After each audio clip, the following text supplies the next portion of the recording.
दोस्तों नमस्कार। हमारे कल्याण पथ यूट्यूब चैनल में आप लोगों का आज फिर से एक बार स्वागत है। आज आप लोगों के समक्ष एक और नई कहानी दादी और पोती लेकर आया हूँ।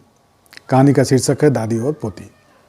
दोस्तों, इससे पहले कि मैं कहानी में आगे बढ़ूँ, आप लोगों से अनुरोध है कि मेरे इस चैनल को सब्सक्राइब कर दें और वीडियो अच्छी लगे तो लाइक और शेयर अवश्य करें। दोस्तों, कहानी कुछ इस तरह से है। अम्मा, मैं सुषमा और डाली के साथ माल जा रहा हूँ, तुम घर का ख्याल रखना। ठीक है बेटा, तुम जाओ। वैसे भी मेरे पैर में दर्द हो रहा है, मैं माल में नहीं जाना चाहती, तुम लोग जाओ। 10 साल की पोती डाली बोली, दादी आपको भी माल चलना है।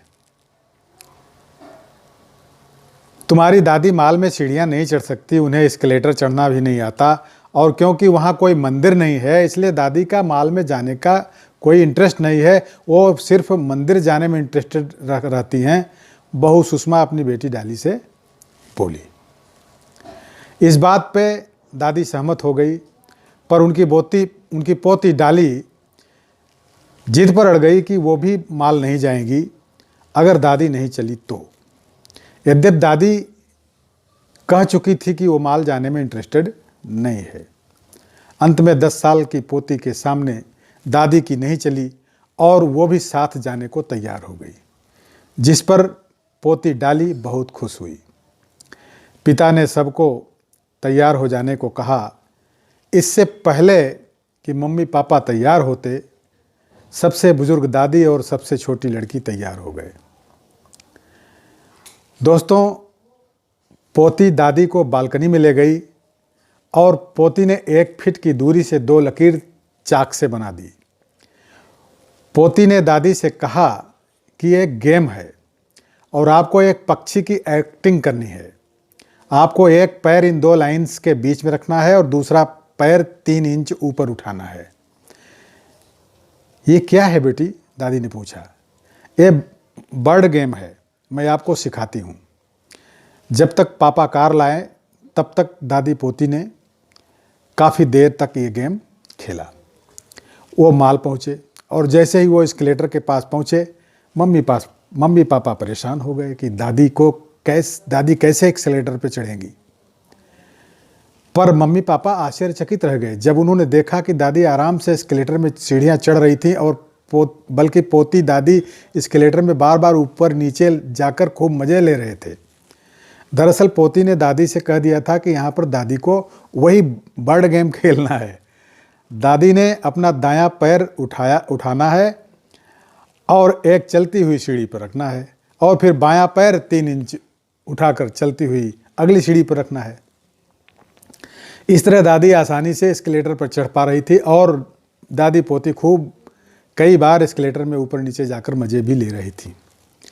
इसके बाद वो पिक्चर हॉल गए, जहां अंदर ठंडा था, तो पोती ने चेहरे पर एक शरारतपूर्ण मुस्कान के साथ अपने बैग से एक शाल निकालकर दादी को उड़ा दिया कि वो पहले से तैयारी करके वहां साथ आई थी। मूवी के बाद सब रेस्टोरेंट में खाना खाने गए।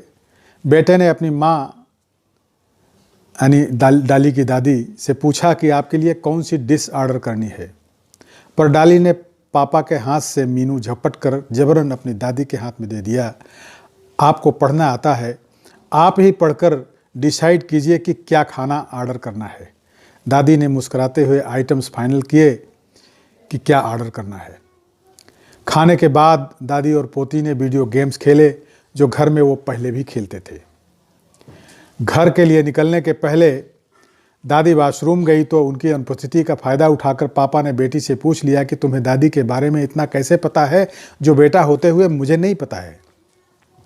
तपाक से जवाब आया कि पापा, जब आप छोटे से थे तो आपको घर में नहीं छोड़ते थे और आपको घर से बाहर ले जाने के पहले आपकी माँ कितनी तैयारी करती थी।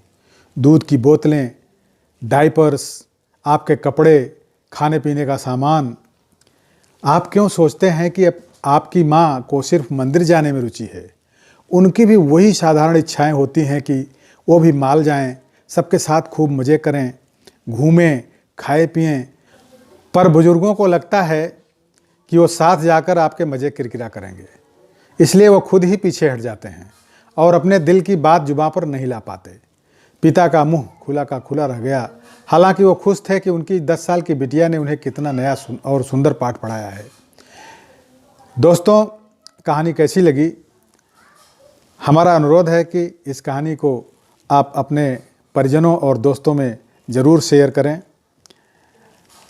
और अपना कमेंट अवश्य लिखें। दोस्तों, मैं बहुत जल्दी शीघ्र ही एक नई कहानी लेकर आप लोगों के समक्ष फिर प्रस्तुत होऊंगा। बहुत बहुत धन्यवाद।